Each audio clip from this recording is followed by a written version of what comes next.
Students.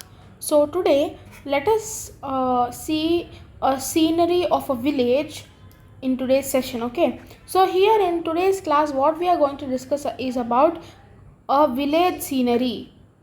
So we know that agriculture is the most practiced form of activity in villages. Most prevalent means it is most practiced in villages, right? So this is very common thing, villages are mostly they are made up of fields or farms, right? Most of the land farmers will be there, they will be occupying lands, and they have few lands and they grow crops in that, and the produce that they get, agricultural produce or the crops that they get, that yield will be sold in the market for some money. So everything is related to money. One thing we can understand is everything is related to money. So if you just see, agriculture is also related to money, business, trade, whatever you call it, money is involved in everything. This is the first important point to remember. So now I'm not only talking about a single village, but in most of the villages we will be seeing what is the type of scenery. So what I'm talking is about production. Production. Right. So we are having four factors of production. Four very important factors are required for the production of any good or service. Okay. So let us discuss what are the four factors now.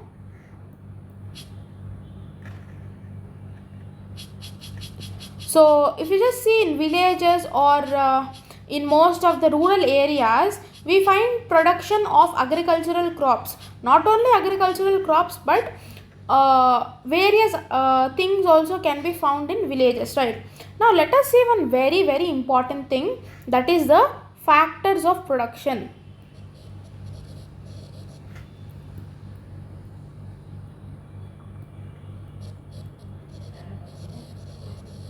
Factors of production means to produce something, to obtain something, we have four important factors. First one is land. For agriculture we need land, right? So if you want to do agriculture, we need land. If you want to do real estate business, we need land.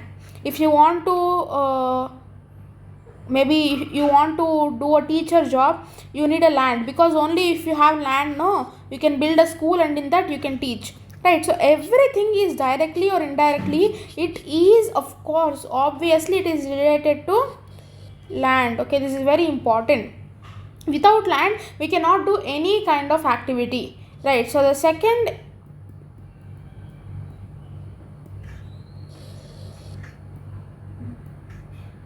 okay, so if you just see the second important thing is labor. What is meant by labor? People who do work are known as laborers.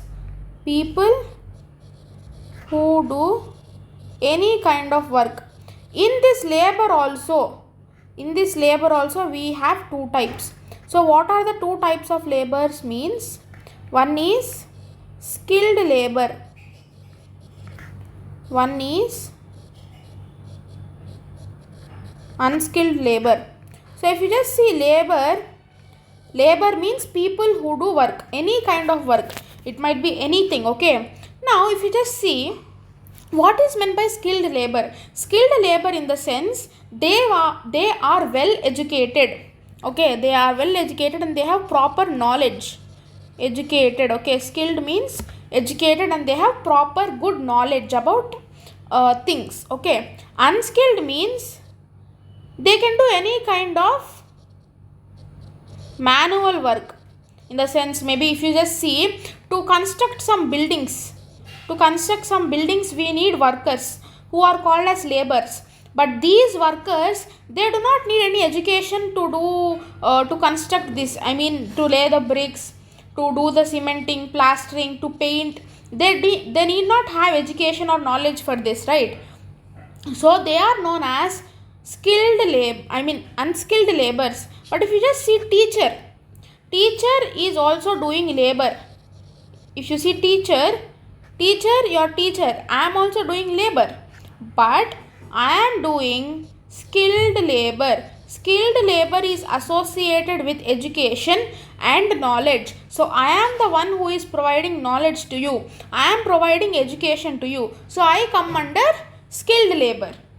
And if you just see workers from the construction sites and all, they come under unskilled labor. But here what is main important thing is, labor is any person who does work, who can do work, they are known as labor. Okay, let us move on to the third important factor of production. What is the third important factor of production? It is nothing but physical capital.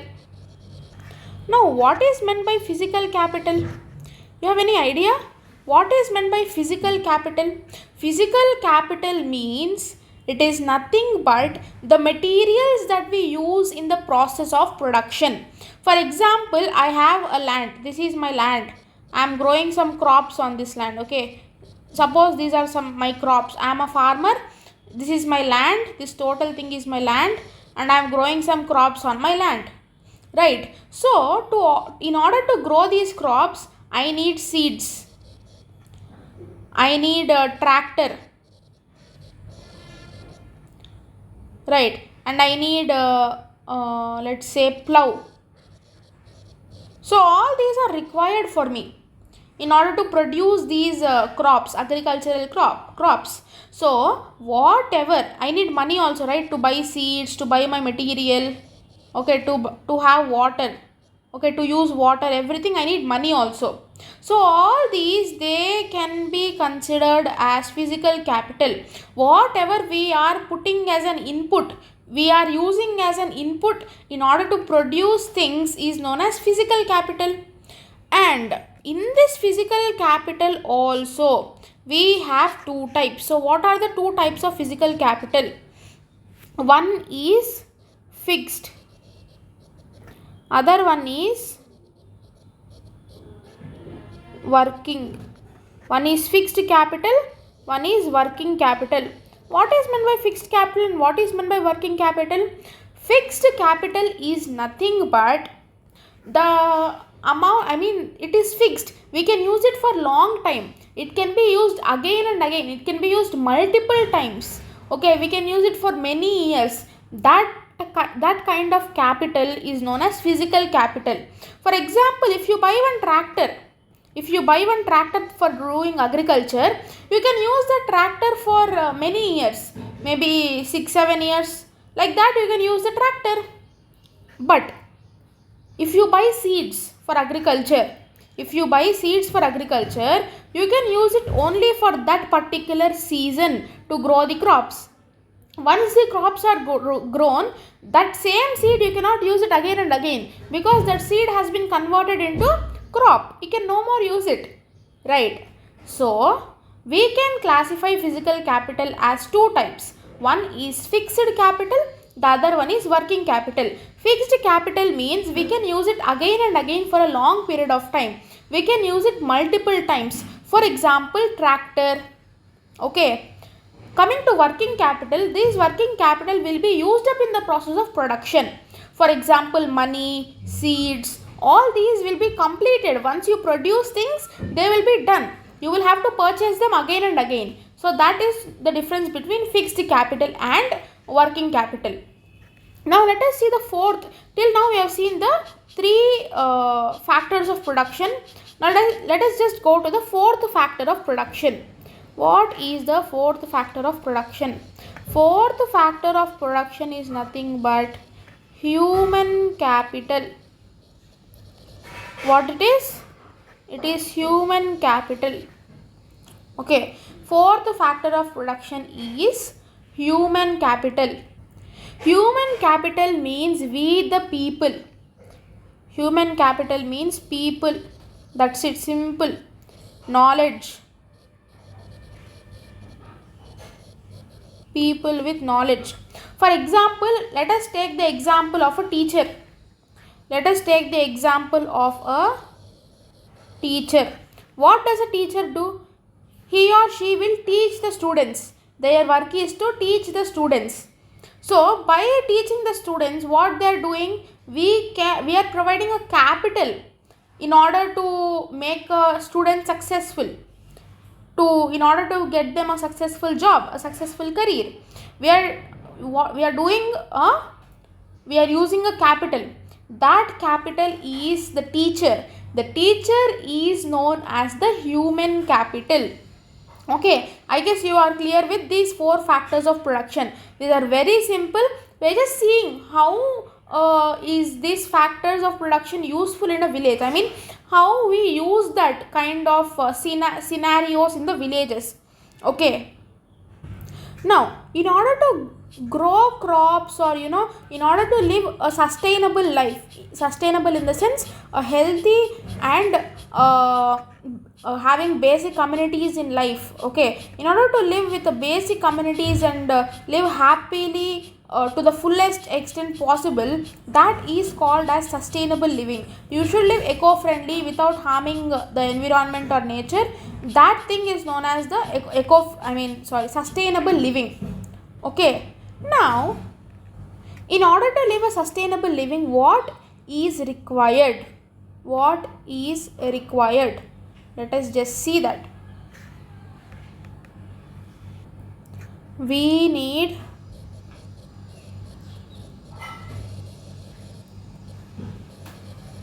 electricity. We need education, that is schooling, basic schooling. We need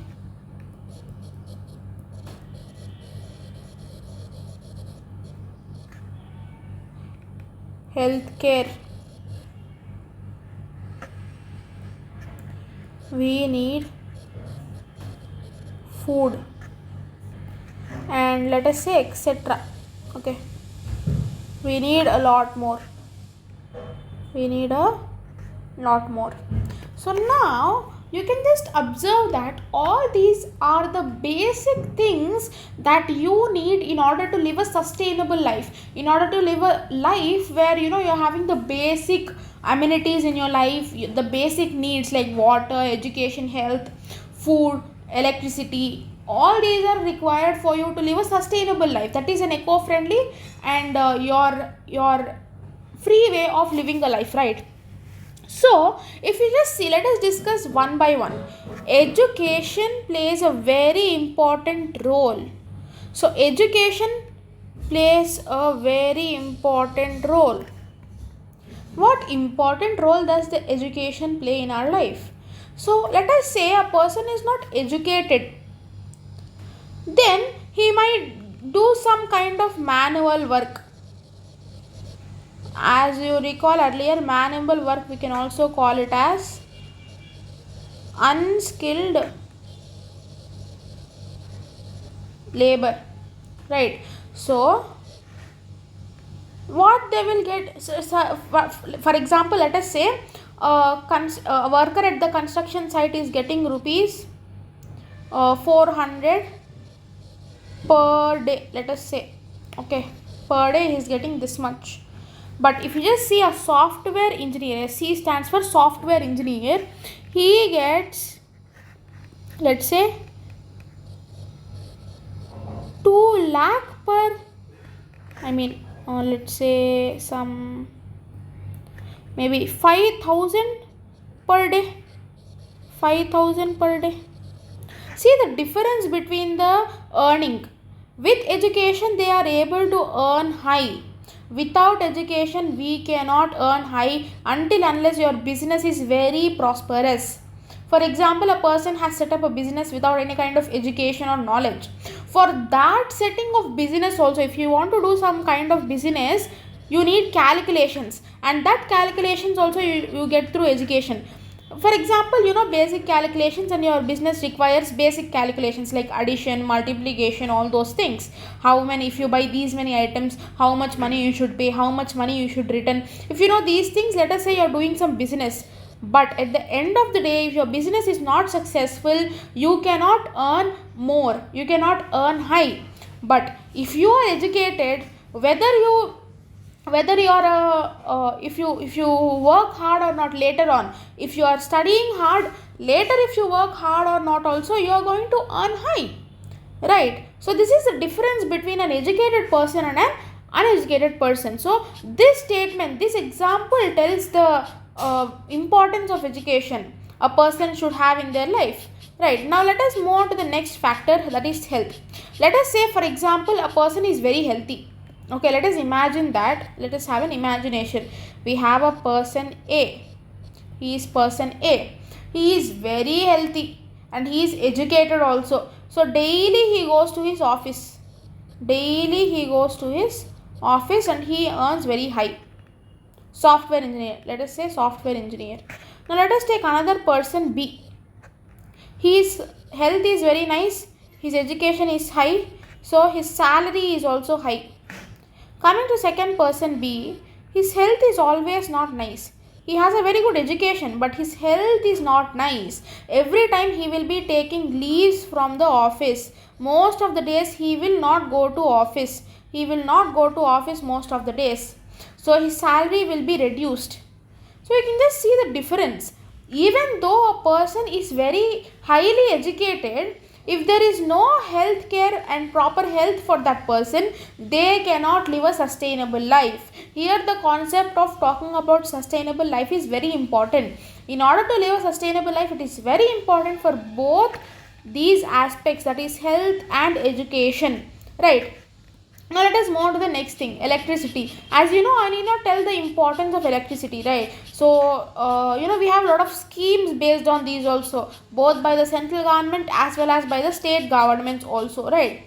Throughout India, we have many schemes that provide, electricity or education, healthcare, food, etc. for low prices or maybe for free for those people who cannot afford. That is for the poor people who don't have the basic money. They don't have proper money even to afford these basic needs of life, right?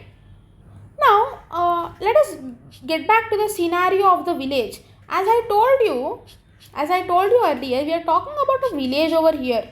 We are talking about what? We are talking about a village. So, in a village, do you think only agriculture is present? Do you think only agriculture is present? The answer is obviously no. There are many other things. For example, dairy. So, in the sense milk products, milk and their products, milk products, for example, paneer, cheese, milk, curd, all these come under dairy. Transportation, this is dairy. Let me write very neatly.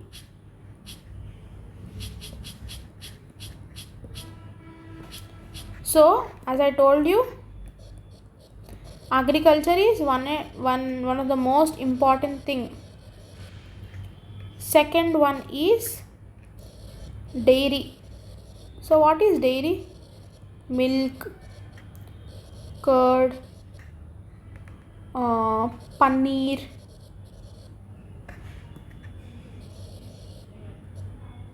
butter. All these are milk products, right? They come under dairy. Next we have transportation. After this we have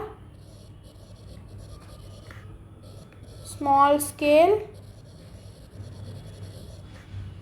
manufacturing. After this we have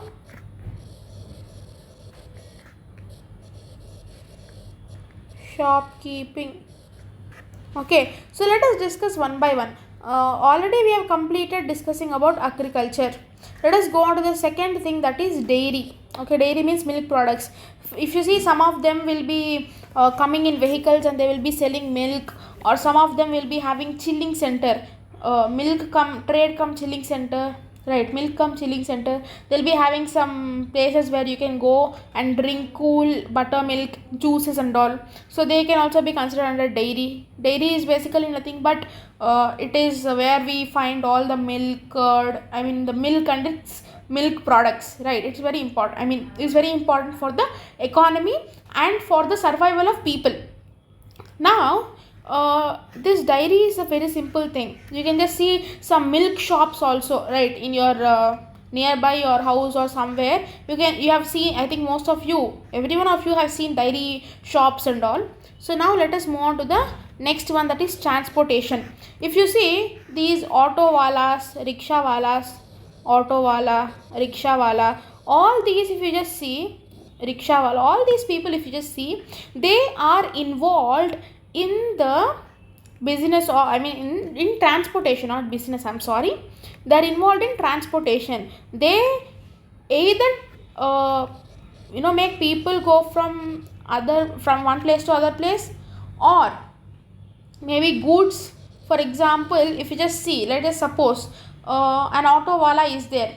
Monthly, every Sunday, he will transport goods from one factory to another shop, let us say. So he is transporting goods, and only on Sunday he does that. The other rest of the days, on weekdays, what he does that, he carries people from one place to other place, and he earns money through that. And from goods also he earns money. So he is basically involved in transportation, right? That is also one thing that can be seen in villages, right? Not only in villages, of course we do see them in city, but we are talking about a scenario of village in which some of the factors of, I mean, some of the scenes that we see in city are also present in villages, right? Especially these days we see villagers also, mostly they are just updating themselves, and they are, maybe in future they may get converted into mandals, then towns, and then cities, maybe metropolitan cities after centuries, right? So that might be not possible, but let's just get back to the topic. Okay, see, let us see the next one, that is the small scale manufacturing. What is meant by small scale manufacturing? What is meant by small scale manufacturing? So if you just see some in villages and all, at their house only, in their house only, what they will do, they will be making some small baskets, they will be making some small toys with their own materials that are present at their house. So all these come under small scale manufacturing. Small scale in the sense they are doing it in a very less amount, less quantity is being made by them. So I think you understood the basic meaning of this small scale manufacturing. It is very simple. So this small scale manufacturing is done. And now let us go to the shopkeeping. So the best example where you can see this anything is grocery stores, or grocery stores or provision stores, whatever you call it, grocery stores or provision store. So where you find all your things, soaps, toothpaste, pens, pencil, notebooks, chocolates, some kind of oils, shampoos, whatever you want, you can just find there. Some eatable items. What is meant by grocery store, I did not explain you, right? They are also called as provision stores commonly. Okay, so this is known as shopkeeping. Through this also they can make money. How? Because when a dealer comes to the shop, a grocery store, they will sell it less than the MRP of the product to the shopkeeper. So there the shopkeeper is making money out of it, right? So this is very important point to be noted. For example, a dealer will come with many goods. Some, you might have seen some autos that come with some goods from supermarkets and all. They will come to this is GS, in the sense grocery stores, children. And here, for example, on the packet, on Lay's packet, it is written as 10 rupees. But this dealer will sell this this packet, for this 10 rupees packet, he will sell just for 8 rupees to the shopkeeper. And this shopkeeper, what he will do is, he will sell that 8 rupees packet as 10 rupees to the people. Okay, that is how a shopkeeper, here this shopkeeper is getting a profit of 2 rupees. Like that, if he sell a lot of items and quantity is more, that is, if people are his business is going on well, then he can make a lot of profits and he can earn, he can make a business out of it. So this is all about the shopkeeping. These are the basic things that you know, but I'm just revising them, okay, so that you have a clear picture of what is going on in villages these days. And we know that many of these might not be successful in villages, and this leads to a situation called, 1 minute. So maybe these might not be too successful and people get trapped in a situation called as poverty. Poverty means being in a state where they don't have basic needs, like they don't have proper water, no food, no proper shelter, no proper electricity, no education, no proper health care. When people are not having these basic things that are required for every human to have a sustainable life, then they are said to be poor. And people who live in a state of poor are told to be living in the state of poverty.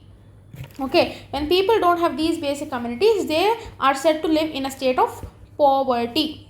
Okay, now even if you see our let's speak about few schemes the government has done in order to reduce the poverty, right? There are many actually the schemes and all also. For example, a few one scheme is that the central government, that is in order to create self employment, means in order to create some self employed jobs. Okay, second thing is a scheme is there related to create 25 lakh new jobs, and the midday meal which is there, so that they can come, I mean poor also can come and they can also be educated. Midday meal scheme. Okay, and next we have okay, connecting villages and cities through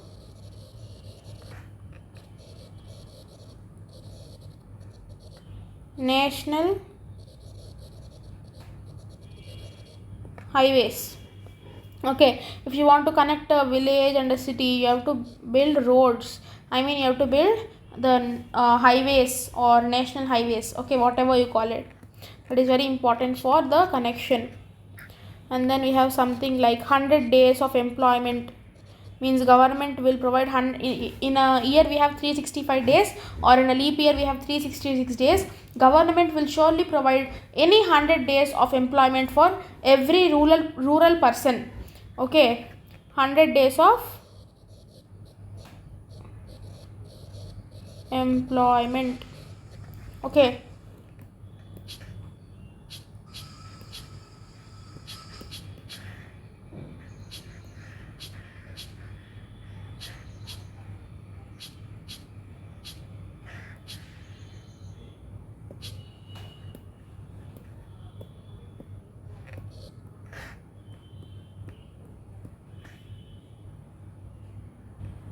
so let us discuss about an aspect called as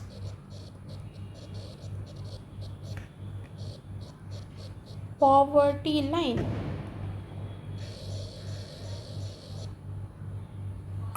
So let us assume a line. 1 minute. This is a line. People who live above this line are called as above poverty line. this one is there, no, this line, this is the poverty line, and people who live below this line are below poverty line. Above this line are known as above poverty line, below this line are known as below poverty line. Okay, now, so basically if you have a certain income, like if you have one amount is set by the government every year, every 5 years once, an organization called as NSSO, National Sample Survey Organization, this will conduct surveys and it will fix one amount. For example, say some 1000 rupees. If a person is earning 1000 rupees per month, or more than 1000 rupees, then he is said to be above the poverty line. If a person is earning below 1000 rupees, he is said to be below poverty line. Okay, so this is the a small concept of poverty. Okay, so these are the basic aspects that can be witnessed in a village or in any kind of rural area. Okay, so of course these days we are having like some facilities like electricity, proper pipelines, water pipelines. Earlier if you see, people used to have natural food and natural water, but these days if you just observe, what is happening is that everything is being modernized, everything is being changed, and people are they are updating themselves according to the technology. Okay, if you just see these days also, earlier we used to have these days if you see, food is coming in machines also, food is packaged in the factories and all in machines also, and ready made food is also made in machines. But otherwise if you just see in olden days, first the if you just see, the raw materials are collected from the forest, they are brought to the home, they will be cooked, they'll be washed properly, they'll be cooked, and then people have their food. But these days we get food within very instantly, right? So these days we are getting food very instantly. So this is one thing that we have been observing since many, the way we have adapted ourselves, we have been updating ourselves with the technology is very brilliant, especially India. Although we are doing such a lot contribution to the world and to the people, everything, India is a very good, very great country actually, in terms of economy or anything, in terms of new technological ideas, everything. But if you see, because of few rural areas and all, we are not being called as developed country. If you see other countries who have got freedom lately than us, for example, few countries, they have got freedom very lately, like after us, after 1947, India got freedom in 1947. Few countries got after 1947, and now they are called as developed countries. But still India is not called as a developed country, it is still called as a developing country. So you need to understand the importance, you need to understand the emphasis of what we have to contribute to our nation, what we can do for our nation. Just don't always keep thinking what the nation can do for us. Few people only depend on the schemes. For example, let us say some scheme is giving some 1000 rupees for every person every month, some government scheme is giving that much. Some person, they will not do work and they will just depend on the 1000 rupees for their whole life. Is it possible? No, that should not that should never happen in a country like India. You should never think what India or Indian government or the country is giving for us. We should not think like this. We should instead think what we are giving. Okay, what we are giving to India.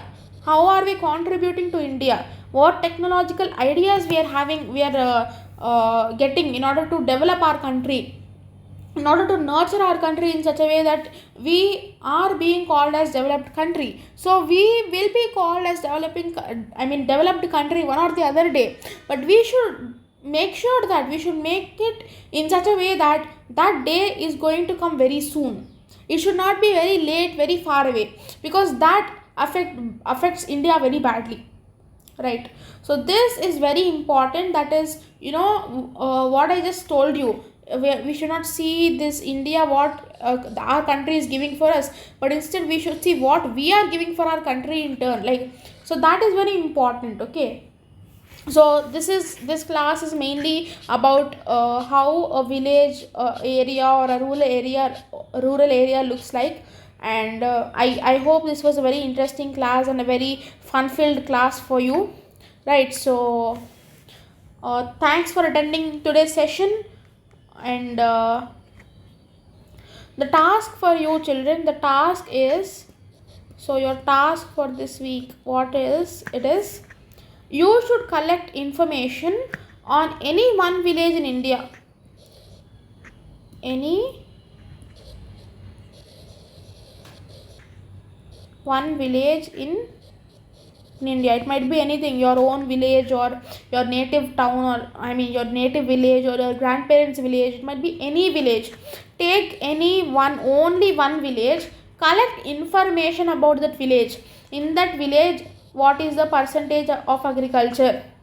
Okay, is agriculture going on well or not? How is that village contributing to the economy?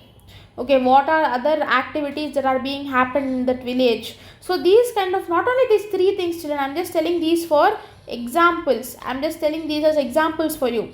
Other things also, what I explained you in class, make a clear brief report on them. Prepare a report on these things. Okay, what I explained you in today's class, what is the poverty line, everything, you just make a report on this one village.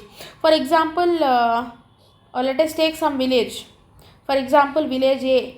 About this village A, you have to make a report in which you are covering agriculture. Whatever we discussed in today's session, all the topics should be covered in this report of the village A. Okay, you can take any village, but that should be a village from India.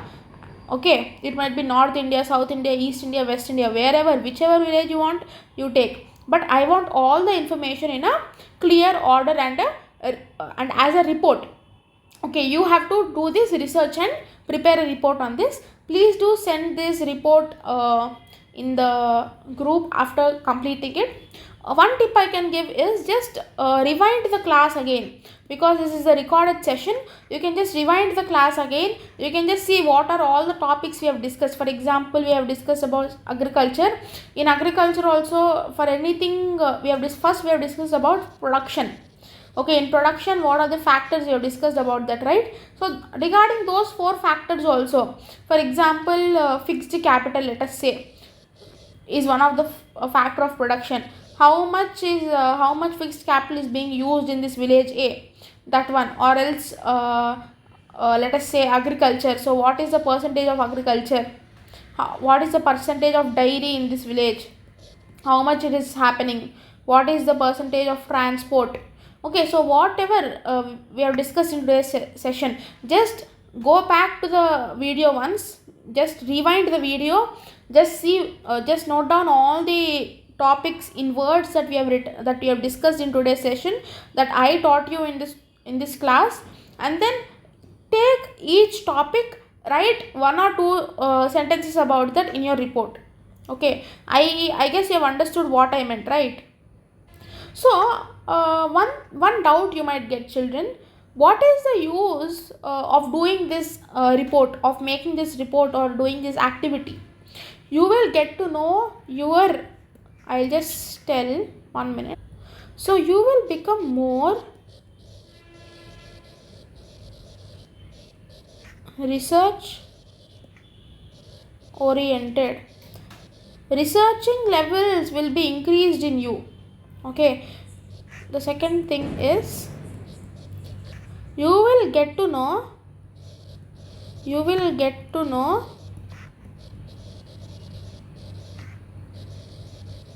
new points. Apart from the points that I told you in today's session, you will be able to know new points that you earlier did not know by doing this research, because you are only going to browse on yourself, your own, right, on your own.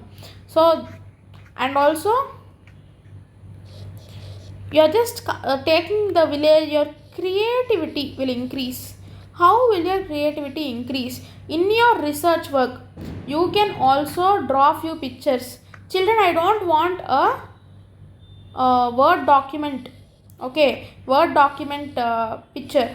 I mean, I don't want a word file or file like that, PDF. I don't want such kind of thing where you will be taking the text and copy pasting it. I don't want such kind of files. But what I want is, you have to take A4 sheet. In the A4 sheet you have to put the heading. Okay, what is the heading? You have to put the heading. You have to write points about that. You have to draw few images regarding that point. Maybe here one image. You have to write your name. You have to post it in the group. You have to write everything and you have to draw everything. Please don't take any printouts, or please don't send the typed points. Okay, this one I want. So you can also improve your creativity through this. If you send a word file, it will not be accepted. I will not, I'm sorry, I will not accept that word file. Okay, you will not be given points for that. You should write it like a project. You should do it like an activity, and you should draw pictures, everything. You should decorate it everything neatly, and then you should post it in the group. Okay, thanks a lot for attending this session, children, and I hope you have enjoyed this session. So let us meet in the next session. Thank you, children. Hmm? Hmm. Okay, okay.